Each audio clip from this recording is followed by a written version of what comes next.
Hi everyone, it's Nicole and today I'm going to be talking about the cost of IVF, and it is not cheap. So I've got all the actual costs here that we pay for our IVF cycle. Of course, for your own cycle it's going to be kind of like an estimate. Yours may be completely different to mine. It all comes down to what you need. We just did standard IVF. We didn't do ICSI, we didn't need any genetic testing done or anything like that. So of course our price is going to be quite a bit different to yours, but this just gives you a general idea of what you may pay. And what I've got here are the actual costs for IVF in New Zealand. So if you're in America or Britain, Australia, your prices might be completely different, but from what I've read on the internet they're generally the same. So some things may be a bit more expensive or cheaper, but in general overall they're quite similar. So in New Zealand the average cost of IVF is about $8,000 to $11,000. Excuse me just saying that. So for our IVF cycle they estimated the cost to be $9,975. When that came back I was just like, oh wow, that's a bit cheaper, because I always told myself the most expensive price so that when it comes back cheaper it's good and you can't expect it to be any more. So I was expecting it to be $11,000. So when they came back with the estimate of just under 10, I was reasonably pleased. So they estimated the cost of treatment to be, and treatment includes like the actual IVF process, so not the drugs, so the egg collection, I think that includes the embryo transfer if it is a fresh transfer, not a frozen embryo transfer. So it's everything in the IVF cycle that doesn't include the drugs. So they estimated $1,375 for gonal F for 11 days. They estimated $750 for orgalutran for 6 days. They estimated $170 for Ovidrel, that is like the trigger injection. And then they estimated $170 for luteal phase support. What luteal phase support is, I don't know, because for my luteal phase support all they've ever given me is Utrogestin, and surely a pack of Utrogestin is $170, so I'm not quite sure what that involves. If you do, tell me.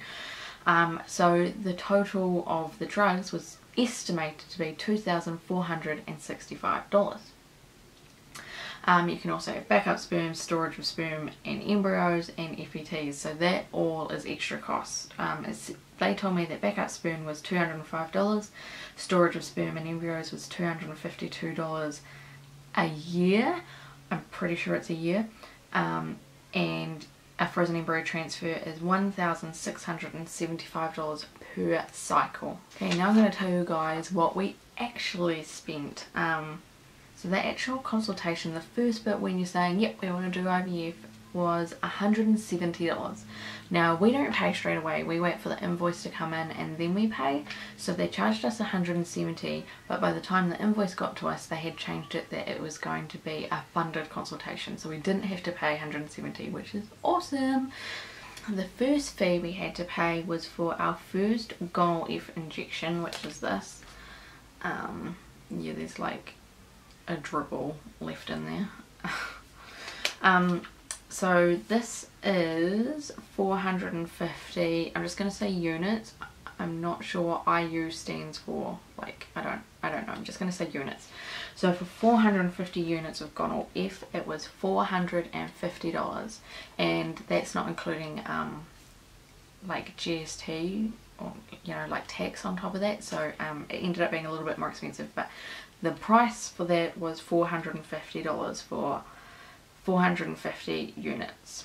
Now the reason we only got a little bit to begin with and not all of it was because when I was due to start my period, they wanted me to have some sitting around over the weekend just in case, because obviously the courier is not going to come to my house on a Sunday, so they had this couriered to me during the week just to make sure if anything happened. I started my period early, I had something here. Then our next bill came in and it was for another IVF injection. This time it was 900 units, and just to give you an idea, I was taking 125 units per injection, and the 900 units was $900, and that still has 450 units. So I have wasted, since our cycle got cancelled, that's $450 wasted right there. Well, in fact, no, it's $900 wasted because our cycle got cancelled, so we couldn't even, you know, we didn't even get to egg collection, which sucks. But yeah, that's a lot of wastage, so we never got to use that. And so that IVF injection, 900 units for $900. The next thing we were charged was the $170 for luteal phase support. I don't know what the luteal phase support is because all I was given was progesterone. So I'm hoping, I haven't actually checked, but I'm hoping that that 170 was actually refunded to me because we didn't even get to the luteal phase. The next fee for the drugs was 5 of these little babies. These were my orgalutran injections, and this drug is to stop you from ovulating early, I think, so you don't ovulate before you actually get to egg collection. So I had to take 5 of these, and that cost $625 for 5 of these babies. So that grand total for all those drugs was $1,694.97. Oh my gosh. Oh, I can't believe I spent all this money. So the cost of standard IVF was going to be $7,510. So that would have just been the fee for the doctors, you know, doing the egg collection, embryo transfer, the embryologist doing her job of looking after the embryos and checking them, and the nurses, and just paying for the cycle itself without the drugs. In the end, I needed buserelin because they were going to trigger me with buserelin rather than Ovidrel, because I think Ovidrel has HCG in it, and because I was getting very close to having hyperstimulation, well, ovarian hyperstimulation syndrome, they wanted to reduce that risk, and so instead of the Ovidrel, which has HCG, which makes OHSS worse, they gave me instead buserelin.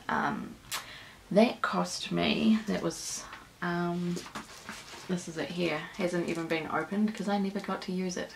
That cost me $220, so I've got $220 sitting on my hot little fingers right here, and I think I can still use it if we do IVF again. It says that it's only good 21 days from opening, but I think most of these drugs are okay for 3 months if they're stored correctly in the fridge. So I'm going to put these straight back in the fridge when I finish this vlog. Yeah, so that drug there, buserelin, which was going to be my trigger injection, cost $220. I ended up needing more orgalutran because they were coasting me and they didn't want me to ovulate beforehand, so I had to take another 2 of these. That cost $250 plus $20 for them to send a script to the pharmacy.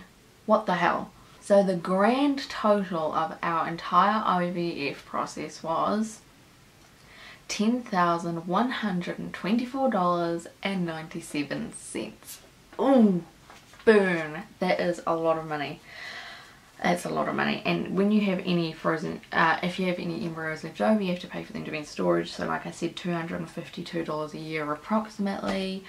If you want to do an FET, $1,675 per cycle.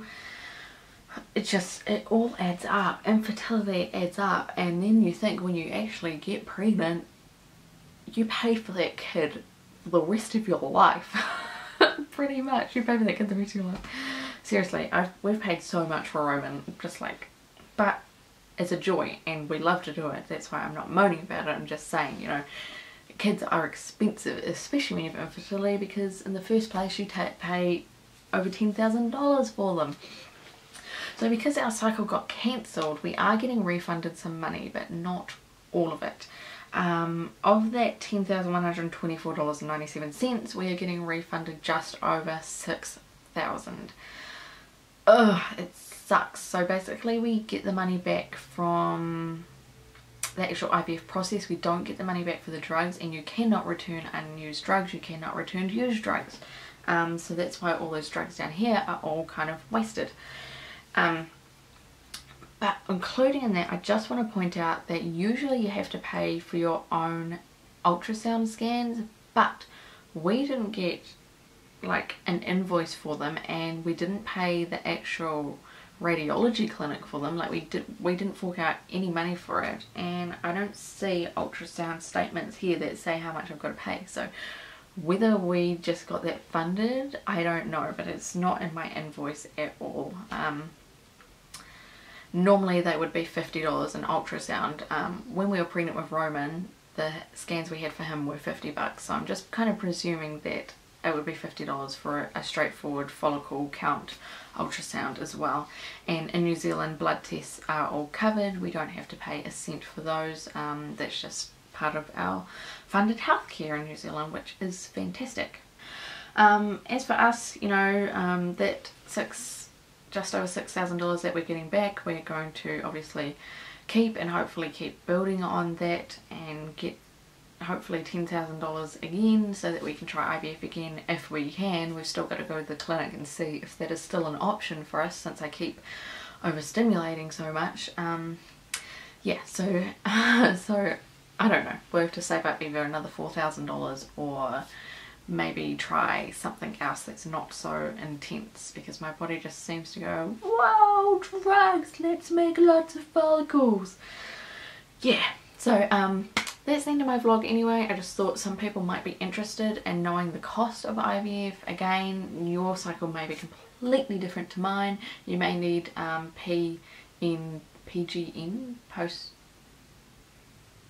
something genetic testing. Some of you might need genetic testing, some of you might need ICSI for example, and all of those things incur another fee, so it may end up being more expensive than mine. Personally, I think mine was expensive anyway, so if you have to pay any more than that, then that sucks. Alright you guys, thanks so much. If you've got any further questions, please put them in the comments box below and I'll try and answer them to the best of my ability. But when it comes to a lot of finance things, you're probably best to just call your fertility clinic.